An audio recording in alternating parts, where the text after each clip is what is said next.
Hola amigos, bienvenidos a Diarios de Avivamientos, un viaje por la historia de la Iglesia. En esta semana, estos días que se ha estado hablando tanto acerca de si Jesús Adrián Romero quiere volver al catolicismo romano o se acerca al catolicismo romano, si el pastor Bautista Percy, creo que se llama, está pensando en volver a casa, es decir, dejar la Iglesia Bautista y hacerse católico romano. Yo quiero dar mis razones de por qué yo no puedo regresar a la Iglesia Católica Romana, es decir, contar brevemente un poco mi testimonio y analizar el por qué creo que estas personas están equivocadas en la decisión que están por tomar y que no están basados en lo que significa la conversión, sino simplemente en una cuestión intelectual,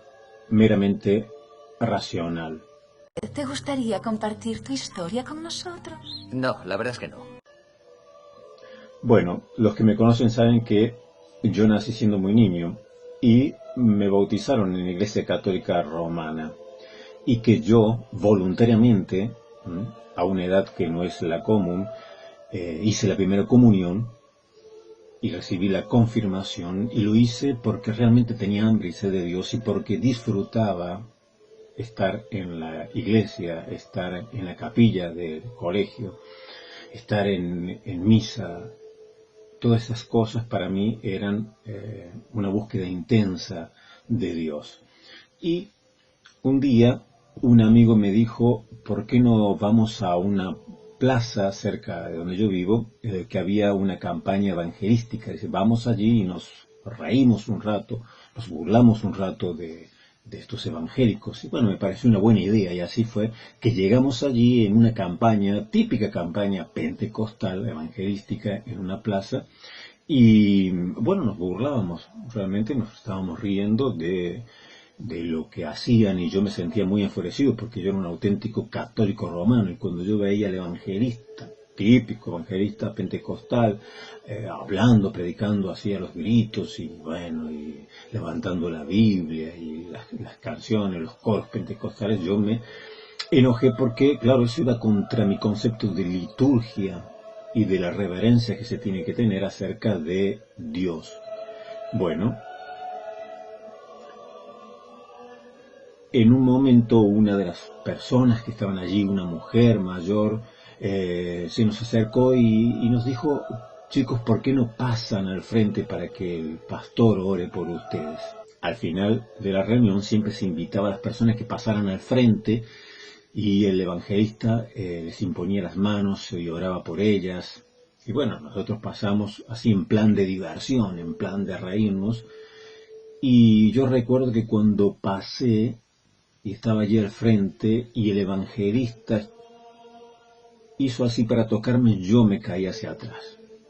Obviamente yo no creía en absoluto en eso y estaba burlándome, pero no sé por qué me caí hacia atrás y sentí una experiencia agradable como si se me quitara un peso de encima. Entonces yo me levanté del suelo porque no perdí en ningún momento la conciencia, me levanté y dije, no me burlo más porque Dios está en este lugar. Y yo no quiero burlarme porque veo que verdaderamente Dios está aquí. Lo que yo quiero decir, queridos, es que yo tuve un encuentro con Cristo. En mi hambre y mi sed de Dios, Cristo salió a mi encuentro. No fue una cuestión meramente intelectual, racional. No fue que yo llegué y me agarró una persona evangélica y me dijo, así que tú eres católico, bueno, tienes que salir de la Gran Ramera, tienes que abandonar ese lugar de pecado, tienes que dejar de seguir al Papa que es el anticristo. Mira, nosotros te explicamos la doctrina nuestra y vas a poder compararla y ver que es mucho mejor que la tuya. No, no fue así. No fue una cuestión intelectual, fue una revelación. La revelación de Jesucristo en mi vida. Es decir, yo tenía hambre y sed de Dios. Yo me tropecé con Dios porque Dios salió primeramente a mi encuentro. El hombre busca a Dios, pero es Dios quien se adelanta siempre y el hombre termina tropezándose con Dios. Pero eso se basa en una revelación, no en una cuestión meramente intelectual, como si fuéramos gnósticos, que somos convencidos simplemente porque descubrimos un conocimiento que está oculto a los demás, o un conocimiento que solo unos pocos elegidos pueden tenerlo. La conversión se trata principalmente de revelación, y es lo que el apóstol Pablo nos dice cuando él en Gálatas 1, 15, 16 dice: pero cuando agradó a Dios que me apartó desde el vientre de mi madre y me llamó por su gracia, revelar a su Hijo en mí. Cuando agradó a Dios, revelar a su Hijo en mí. Es decir, la conversión se basa en una revelación cuando a Dios le place y le agrada revelar a su Hijo Jesucristo en nosotros. Allí está la verdadera conversión. Por eso yo estoy en contra del proselitismo, por eso yo estoy en contra del fundamentalismo, del fanatismo, porque yo no trato de convencer a las demás personas que mi doctrina es verdadera o que mi doctrina es correcta o que ellos están en el error. Porque la conversión se trata de revelación cuando al Padre le agrada revelar a Cristo, a su Hijo, a las personas. Por eso me indigna cuando veo a los apologistas católicos romanos tratando de hacer prosélitos, tratando de convencer, diciendo: no, bueno, mira, esta es la verdad, porque voy a destruir el protestantismo en 5 minutos, y ahí sale Dante Urbina, porque en un debate le va más o menos bien, y dice: bueno, refutado, la doctrina de la justificación, si se cae eso, se cae todo el protestantismo, y el protestantismo es destruido porque yo destruyo la doctrina de la justificación y se desmorona el protestantismo. Eso es no tener ni siquiera el más mínimo conocimiento de lo que es no solo la ortodoxia protestante, la ortodoxia evangélica, sino la ortopraxis, lo que es la vida evangélica. Ya lo dije anteriormente que el fundamento del evangelicalismo, el fundamento del protestantismo no es ni la sola escritura ni la sola fide. El fundamento del evangelicalismo, el fundamento del protestantismo es solo Cristo, y contra eso no pueden.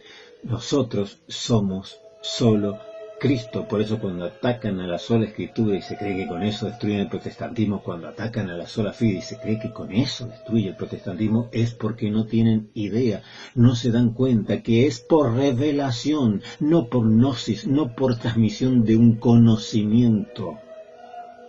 Es por revelación. Cuando a Dios le place a una persona revelar a Jesucristo, revelar a su Hijo.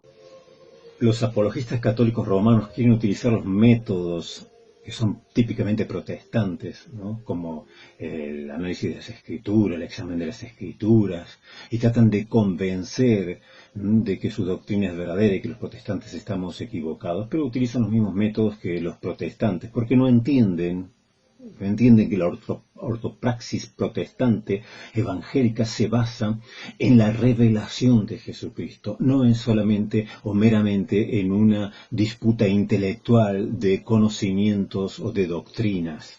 Por eso cuando veo a Luis Toro, que le preparan todo un show y dicen: bueno, allí Luis Toro enfrenta a 2 protestantes o a 2 pastores o a 2 pastoras, y uno ve y dice que si son personas sencillas que agarraron por allí y las hacen pasar por pastoras y les montan todo show, nunca van a ver ustedes a Luis Toro debatiendo con un pastor que verdaderamente sepa, con moderador, con tiempos, con un tema fijo donde no se puede estar saliendo ni él puede estar arrebatándole el micrófono. No, necesita armar un show para mantener a esa audiencia cautiva, porque él se piensa que va a utilizar los mismos métodos que los evangélicos. Entonces dice: bueno, voy a usar estos mismos métodos para retener a mi iglesia, para que no se vaya con los evangélicos. No entiende que no es así.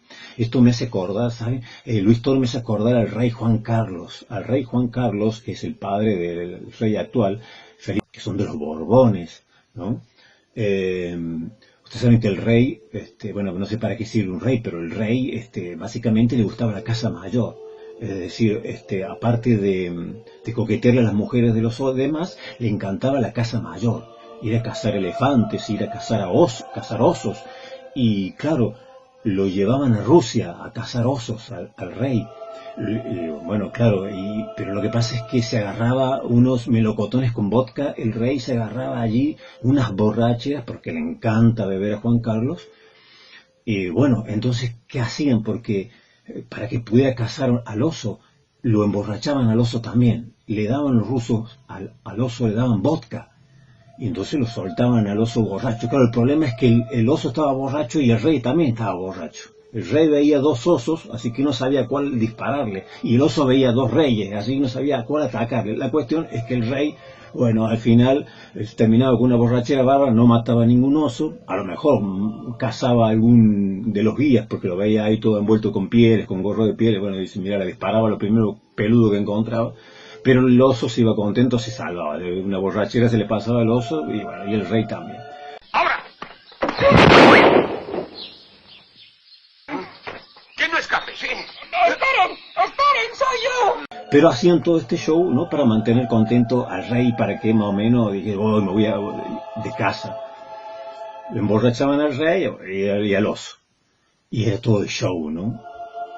Y esto parece lo mismo con Luis Toro, le preparan allí todo un escenario, un circo, un show, ahí le ponen unos personajes, pastores que se enfrentan. Nosotros los evangélicos vamos directamente a Jesús, no necesitamos de María. Y la persona dice, oye, tiene lógica, lógica razonable. ¿Por qué no te callas? No entienden que el éxito del pentecostalismo, por ejemplo, yo hablo como pentecostal, el éxito del pentecostalismo no es agarrar a un católico romano y decir, tú eres católico romano, y empezar a hablar, decir, porque la gran ramera, porque Babilonia, porque Roma, porque el Papa. No es así. Es mentira. Cuando nosotros evangelizamos, lo que hacemos es presentar a Cristo con la esperanza de que el Padre le agrade revelar a Cristo. Porque como dice la Escritura, esta es la vida eterna, que te conozcan a ti, el único Dios verdadero, y a Jesucristo, a quien has enviado. Esta es la vida eterna, que te conozcan, y que te conozcan a ti, Padre, y que conozcan a Cristo, a quien has enviado. La revelación. Por eso el pentecostal ha tenido tanto éxito en la predicación, por más que sean ama de casa, albañiles, carpinteros, personas que no han terminado ni siquiera la primaria. Pero, ¿por qué? Proclaman el Evangelio con la expectativa de que la revelación no es confiando en lo que conocen, es la predicación de esa persona sencilla que no está confiando en su capacidad de retórica, en su locución, en su dialéctica. Es ese pentecostal humilde que está confiando en que si él proclama a Cristo es por revelación, que el Padre ha de revelar a la otra persona, a su Hijo Jesucristo, para que conozcan al Padre, para que conozcan a Cristo. Entonces, cuando yo me encuentro con una persona, no es, tú eres católico, entonces comienzo a atacar su catolicismo, porque eso es hacer proselitismo, porque eso es ser un gnóstico y pensar que voy a convencerlo mediante la retórica, en una competencia de doctrinas o de conocimiento. Pero eso no es el Evangelio, y por eso el pentecostalismo ha tenido tanto éxito, personas humildes y sencillas proclamando el querigma, el mensaje del Evangelio, que es Cristo crucificado. Entonces, si yo encuentro una persona, a mí no me interesa si es católico o no es católico, me interesa en el diálogo, lo que fluye de esa persona, si esa persona no tiene esperanza, si esa persona está deprimida, si esa persona está desconsolada, si esa persona no tiene esperanza. Entonces yo puedo proclamarle el Evangelio, porque creo que el Padre en ese momento le estará revelando a Jesucristo. Entonces yo puedo hablarle acerca de la eternidad. Les puedo decir que aunque Dios en este momento le esté privando de muchas cosas que son pasajeras, sin embargo hay algo que Dios nunca le va a privar, y es la eternidad, porque se la concederá a todo aquel que crea en Jesucristo, y la eternidad, la promesa de vida eterna es para cada persona que escuche el Evangelio, para cada persona que cree en Jesucristo. Ese es el poder del Evangelio. Nosotros no proclamamos simplemente una lista de enseñanzas y de doctrinas y la comparamos con el catolicismo y decimos, ¿ves que es superior? No me interesa eso, no me interesa ser un prosélito y hacerlo doblemente hijo del infierno.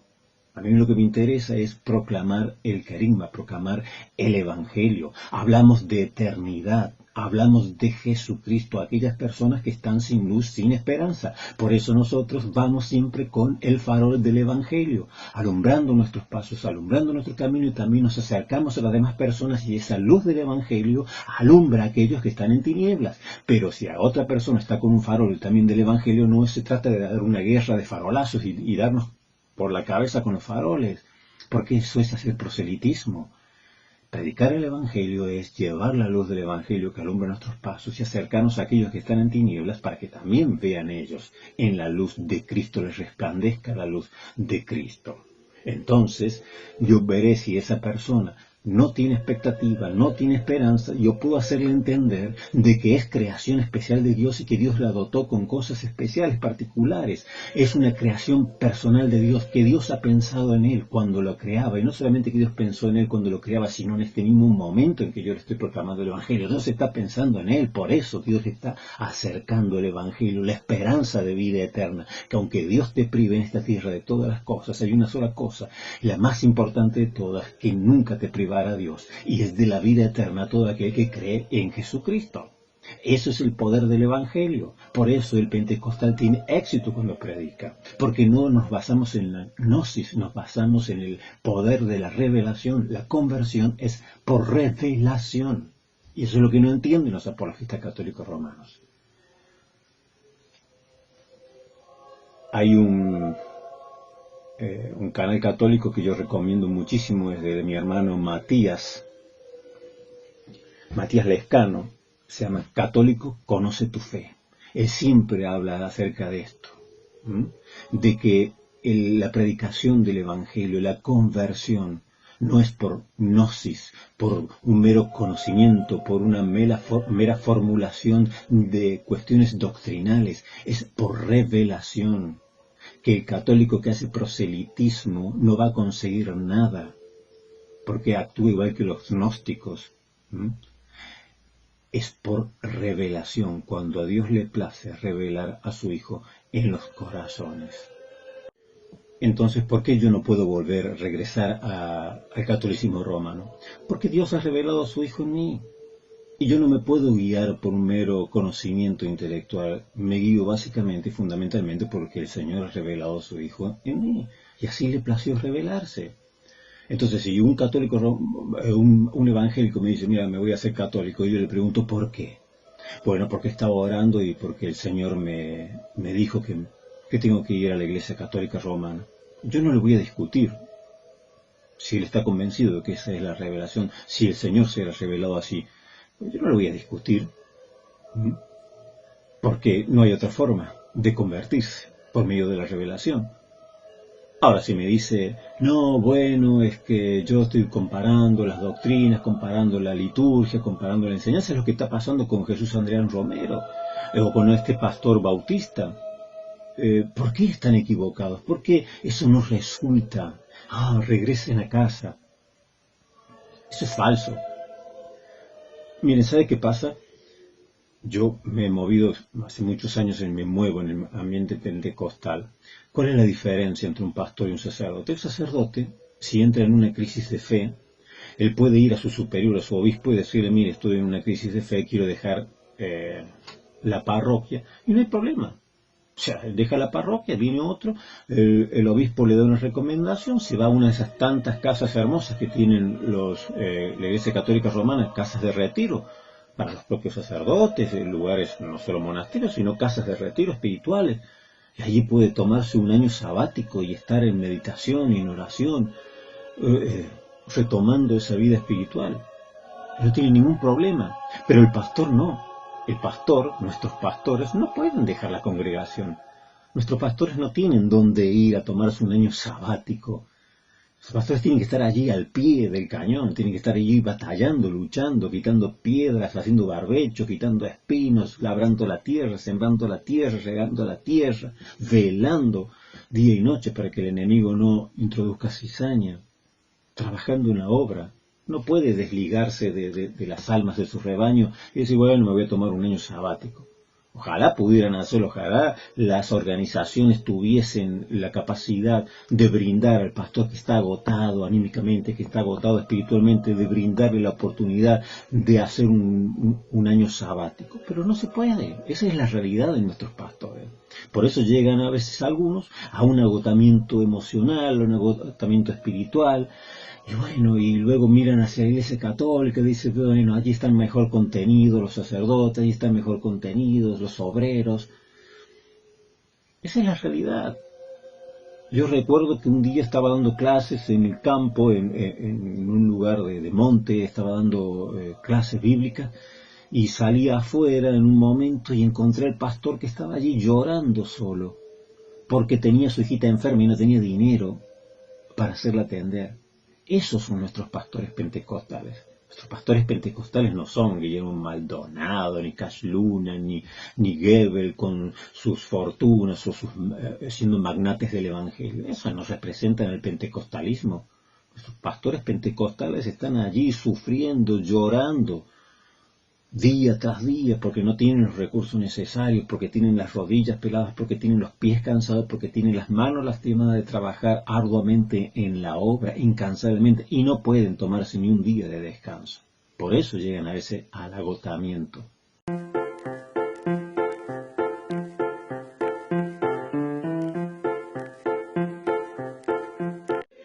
Entonces no es extraño que un pastor se sienta agobiado, agotado anímicamente, espiritualmente, y diga, no tengo contención, no tengo quien me contenga, me siento solo, desamparado, y que entonces busque de alguna manera dejarlo todo, irse, no sé, probar con el catolicismo romano. Pero esa es una mala opción, porque no es una conversión por revelación, simplemente por circunstancias anímicas. No sé si Jesús Adrián Romero, bueno, ahora le da nostalgia por la liturgia, cuando él podría tranquilamente tener liturgia en su iglesia, pero la ha despreciado siempre. ¿Cuál es la liturgia de él? No, si sientes ganas de Dios, abraza un árbol, qué sé yo, esas cosas que se le ocurrían a él.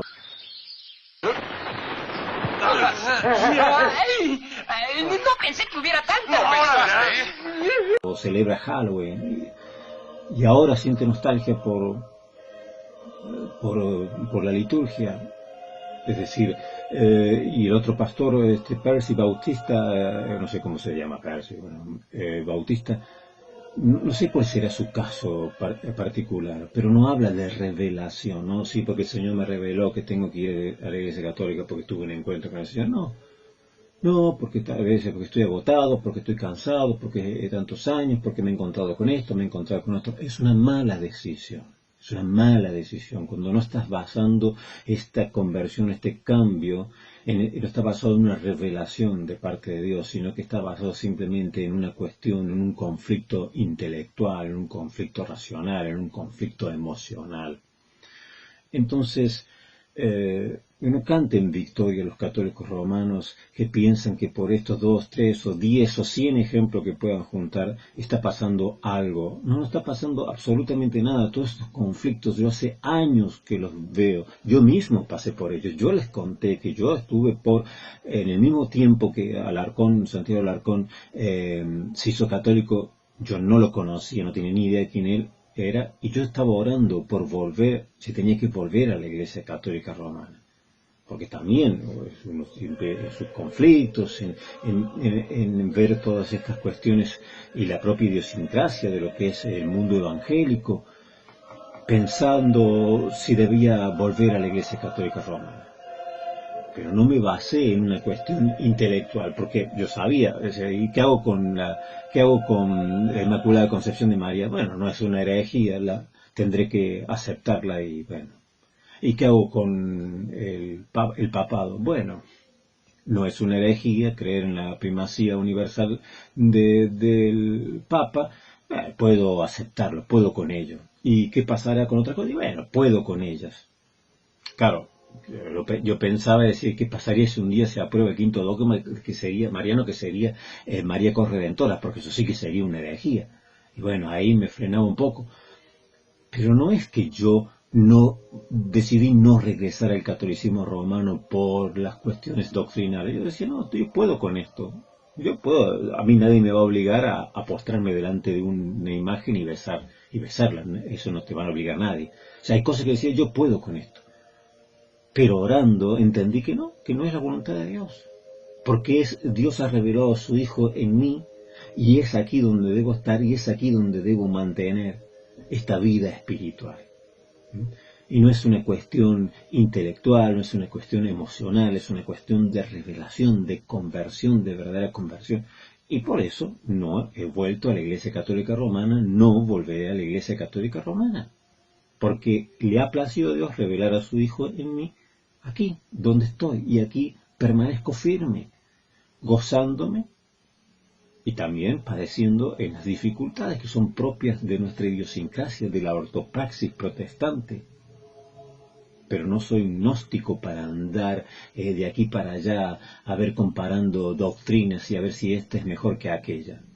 Porque si no, esto se parece a aquellos pentecostales que se han hecho ahora reformados y te dicen, yo cuando conocí las doctrinas de la gracia, y yo digo, quita, no me vengas a hablar como si fueras un gnóstico. ¿Qué pasa que ahora conociste las doctrinas de la gracia, que es un conocimiento que está reservado solo a unos pocos elegidos? Le llaman doctrinas de la gracia a lo que es el tulip, lo que surge a partir del sínodo de Dort, en el siglo XVII. Yo cuando conocí las doctrinas de la gracia, y cuando eras pentecostal, ¿qué diablos conocías? ¿Cómo te salvó Cristo o no te salvó Cristo? ¿O estabas bajo el poder de Satanás cuando eras pentecostal? Resulta que después conociste las doctrinas de la gracia, pero no se trata de conocer las doctrinas, de conocer un sistema teológico.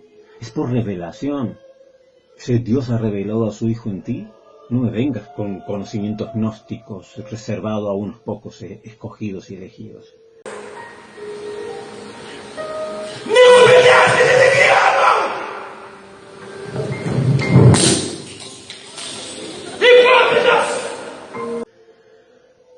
Entonces los católicos romanos que ex protestantes ahora destruyen el protestantismo, así como estos destruyen el pentecostalismo en 5 minutos porque ahora son reformados, aquellos destruyen el protestantismo en 5 minutos porque pasaron de ser protestantes a católicos simplemente por una convicción intelectual, emocional, racional, gnosis, mero conocimiento humano. Pero yo no estoy convencido de que Dios se les haya revelado a su Hijo, porque eso es una cuestión totalmente distinta. Por eso estoy a favor de cosas como dice, por ejemplo, Matías Lescano en su canal Católico Conoce su Fe, que habla en contra del proselitismo, como bien enseña el Concilio Vaticano II y el Papa Francisco.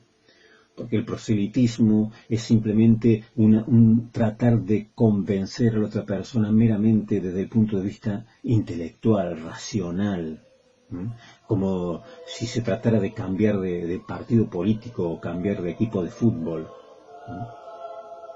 Pero la proclamación del Evangelio es algo mucho más profundo, y la conversión es por revelación, cuando le place a Dios revelar a su Hijo en nuestros corazones. Entonces, por eso yo no voy a volver a la Iglesia Católica Romana. Yo estoy convencido que Dios le ha placido revelar a su Hijo en mí, aquí donde estoy, y aquí continúo. Yo soy solo Cristo. Ese es el fundamento de mi fe evangélica y mi fe protestante. No es la sola Escritura, ni la sola fide. Es el solo Cristo. Y esa revelación de Jesucristo en mi corazón, desde ese momento en que tuve esa experiencia, ese encuentro con Cristo, y doy gracias a Dios que no haya comenzado mi experiencia en el mundo evangélico meramente por una cuestión intelectual de entender ciertas doctrinas. Luego, obviamente, me dieron una Biblia y luego me comenzaron a enseñar. Esta misma persona que me ayudó a pasar al frente fue la que luego con una Biblia me iba explicando todo lo que yo le preguntaba. Pero no fue eso el momento esencial, crucial, donde yo dije Dios está aquí. Fue por una revelación, fue por que el Señor se dignó revelar a su Hijo en mí. Y a partir de entonces fui caminando y obviamente uno va conociendo y adquiriendo el conocimiento de todo lo que es el querigma, la publicación del Evangelio, la proclamación del Evangelio, todo lo que Cristo ha enseñado. Pero no es meramente un asentimiento intelectual, un cambio. Antes era católico y ahora soy protestante por un asentimiento intelectual, sino por una revelación contra la cual no se puede batallar. Así como Pablo primero tuvo esa experiencia, ese encuentro, no fue un cambio meramente intelectual, que lo convencieron de que el cristianismo era mejor que el judaísmo. No fue hasta que el Señor se reveló, hasta que lo tiró a tierra y hasta que se reveló Jesucristo en su corazón, que estuvo esa conversión. Porque eso se trata la conversión. Es un encuentro con la revelación de Jesucristo. Por eso no creo que prospere ninguno de todas estas nuevas conversiones de ex protestantes que ahora son católicos romanos, que basan su conversión en un mero asentimiento intelectual. Pero la conversión es básicamente revelación, cuando Dios quita el velo de nuestros ojos y nos permite contemplar a su Hijo Jesucristo. Y contra eso no hay argumentación que valga. Nadie puede destruir esto. Por eso yo soy solo Cristo. Bien, hermanos, espero que hayan disfrutado este pequeño viaje por la historia de la Iglesia. Sepan ustedes disculpar que he sido autorreferencial en este vídeo, pero bueno, me parecía que bien valía tocar el tema, ya que está tan de moda en estos últimos días, estas supuestas conversiones de católicos a protestantes o de protestantes a católicos. Recuerden, estimados, que cuando a Dios le ha placido revelar a su Hijo en nosotros, se ha producido verdaderamente una conversión. Y esa conversión no está basado simplemente o meramente en un asentimiento intelectual, sino en una luz, en la luz que ha resplandecido en nuestros corazones, que es Jesucristo, cuando el Señor ha quitado el velo de nuestros ojos, el velo de tinieblas del pecado, y ha resplandecido la luz de Jesucristo en nuestros corazones y nos ha trasladado del reino de las tinieblas al reino de luz de su amado Hijo Jesucristo. Que la luz de Cristo resplandezca en sus corazones y de esta manera sus conversiones van a ser auténticas, porque va a estar basada en la revelación que el Padre ha hecho de su Hijo Jesucristo, porque esta es la vida eterna, que conozcan a Dios, al Padre y a Jesucristo, a quien Él ha enviado. Que el Señor les bendiga y nos reencontramos en el próximo viaje por la historia de la Iglesia.